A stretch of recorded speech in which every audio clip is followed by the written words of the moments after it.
ان جہنم کانت مرصادا، بے شک جہنم تو دھاک لگائے بیٹھی ہے،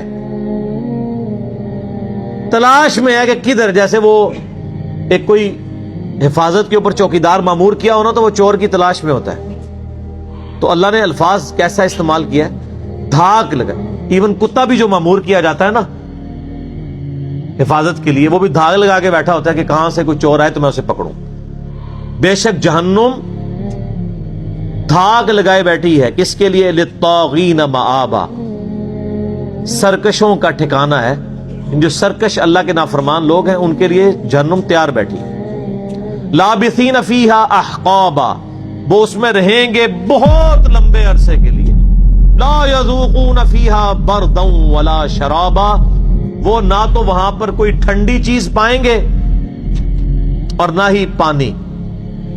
الا حمیما وغساقا، سوائے کھولتے ہوئے پانی کے اور گرم پیپ کے۔ والعیاذ باللہ تعالی۔ اللہم اجرنا من النار، اللہم اجرنا من النار، اللہم اجرنا من النار۔ اللہم من احییتہ منا فاحیہ علی الاسلام، ومن توفیتہ منا فتوفہ علی الایمان۔ بخاری مسلم حدیث ہے، ایون نماز کی حالت میں بھی نبی علیہ السلام جب کبھی کوئی اللہ کی عذاب سے ریلیٹڈ آیات پڑھا کرتے تو فوراً اللہ کی طرف متوجہ ہو کر جو ہے وہ رجوع لایا کرتے اور اللہ کے عذاب کے اگینسٹ اللہ تعالیٰ کی پناہ طلب کیا کرتے۔ تو یہ سنت ہے۔ جزاء وفاقا، یہ بدلہ ہے ان کے گناہوں کا پورا پورا۔ انہم کانوا لا یرجون حسابا، یہ لوگ تو قیامت کے دن کو بھلائے بیٹھے تھے، ان کو توقع ہی نہیں تھی کہ ایسا بھی ہو جانا ہے۔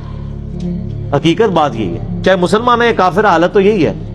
مجھے بتائیں جسے پتا ہو کہ میں نے مر کے اللہ کے حضور جانا ہے، وہ اپنے یتیم بھتیجوں اور بھانجوں کی جائیداد کے اوپر قبضہ کرے گا؟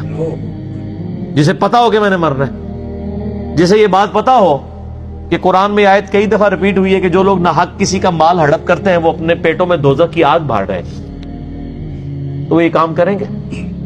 Not at all. Bulleh Shah سا مرنا نہ ہی گور پیا کوئی اور، یہ بڑا زبردست شعر انہوں نے کہا ہے۔ یہ ٹونٹ کے طور پہ، تانے کے طور پہ کہا ہے کہ جب ہم کسی کو قبر میں دفنانے جاتے ہیں نا تو ہم یہ سمجھ رہے ہوتے ہیں یہ تو کوئی اور مرا ہے، میں نے کدھر مرنا ہے۔ یہ لوگ جو کہہ رہے ہوتے ہیں نا ایک ڈوگمے کے طور پہ بات کر رہے ہوتے ہیں کہ ہاں جی ماری جانا ہے جی، اسی بھی مرنا ہی ہے، سارا نہیں مرنا ہے، اور کرتوت سب سے زیادہ اس کے برے ہوتے ہیں جو یہ کہہ رہا ہوتا ہے۔ تو نے مرنا ہو تو پھر تیری یہ حالت ہو۔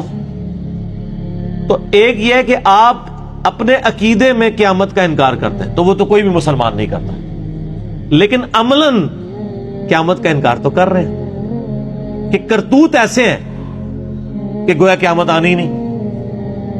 ایک شخص ہے نماز کا انکار کرتا ہے، ایک دوسرا شخص ہے جو نماز کو تو مانتا ہے لیکن پڑھتا نہیں ہے۔ تو قرآن کیا کہتا ہے؟ وَأَقِيمُوا الصَّلَاةَ وَلَا تَكُونُوا مِنَ الْمُشْرِكِينَ، نماز قائم کرو، مشرک نہ بنو۔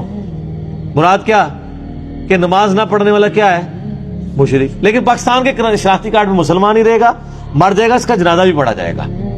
ایتے آگے جا کے پتہ لگے گا کہ جی یہ قرآن میں یہ آیت لکھی ہوئی تھی، اور صحیح مسلم میں حدیث 246 کتاب الایمان چیپٹر میں کہ بندے کے ایمان اور کفر کے درمیان فرق نماز ہے۔ وہ تو مسلم میں لکھی رہے گی، مجھے پتہ ہی نہیں چلا۔ وہ تو ترمذی میں لکھی رہے گی حدیث کے جس نے جان بوجھ کے ایک نماز بھی چھوڑ دی اس نے کفر کیا، وہ تو لکھی رہ گئی۔ اس کو تو امید ہی نہیں تھی کہ اسے مر کے کوئی عذاب بھی دینا ہے۔ وَكَذَّبُوا بِآيَاتِنَا كِذَّابًا، یہ ہماری آیات کو سختی کے ساتھ جھٹلاتا رہا۔ جھٹلانا بھی دو ہے، ایک ہے عقیدے میں جھٹلانا، ایک ہے عمل میں جھٹلانا۔ اچھا ہم لوگ ویسے ایک ٹکٹ میں کتنے مزہ کرنا چاہتے ہیں، ہم کہتے ہیں جی ہم مسلمان ہی ہیں نا جی، خیر ہے مسلمان ہے تو آپ جو مرضی کریں۔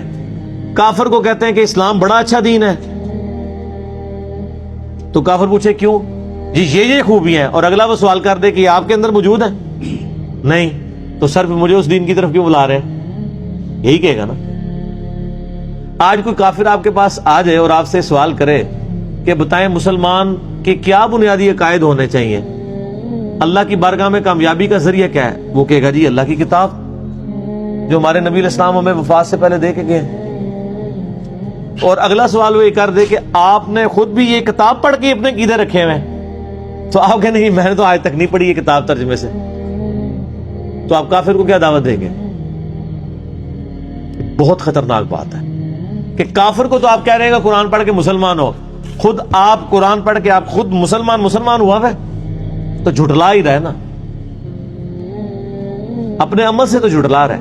عقیدے میں بے شک مانتا رہے، عقیدے میں تو کافر بھی مانتا ہے کہ قرآن ایک کتاب ہے جو ایک پیغمبر پہ نازل ہوئی ہے. وہ کہتے ہیں ہم اس پیغمبر کو نہیں مانتے، کتاب تو وہ بھی مان رہے ہیں، فرق تو کوئی نہ رہ گیا. بلکہ اگر آپ مجھ سے کرٹیکلی پوچھیں تو میں کہتا ہوں جو کلمہ پڑھنے والا ہے وہ بڑا مجرم ہے. اس کی مثال تو اس شخص کی سی ہے جو دریا کے کنارے پیاسا رہ جائے. مجھے بتائیں ایک بندہ ریگستان میں پیاسا مر جائے، اس کو پہ آپ کو زیادہ ترس آئے گا یا اس شخص پہ جو دریا کے کنارے پیاسا مر جائے اس پہ زیادہ ترس آئے گا کہ یار یہ تو پانی تک پہنچ سکتا تھا. یہ کتاب زندگی ہمارے پاس ہے، ہم کسی کو دینے کے لیے تیار نہیں ہے. کیسے دیں گے؟ ہم خود ہی نہیں پڑھتے. وَكُلَّ شَيْءٍ أَحْصَيْنَاهُ كِتَابًا، حالانکہ ہم نے ہر چیز اپنے پاس گن کر لکھ لی تھی، یعنی تمہارے سارا نامہ اعمال لکھا ہوا ہے. فَذُوقُوا فَلَن نَّزِيدَكُمْ إِلَّا عَذَابًا، پس چکھو اب اس عذاب کا مزہ، اب ہم تم پر زیادہ نہیں کریں گے مگر عذاب ہی. دنیا میں ویسے کوئی آرام خور ہے اور بڑی اچھی زندگی گزار رہا ہے، کہتا ہے اللہ کا بڑا فضل ہے. تو یہ جو اللہ فرماتا ہے یہ جو فضل دنیا میں ہوتے رہے نا، جو تم سمجھتے رہے کہ وہ ہے تو ڈیل تھی اور تم فضل سمجھتے رہے، اب یہ جو فضل ہے نا وہ عذاب کی شکل میں ہی بڑھے گا. جو دنیا میں جو موجیں ماری ہیں وہ نہیں، وہ دنیا میں ہی فضل تھے، لیکن ایکچولی وہ فضل نہیں تھے، وہ آزمائش تھے.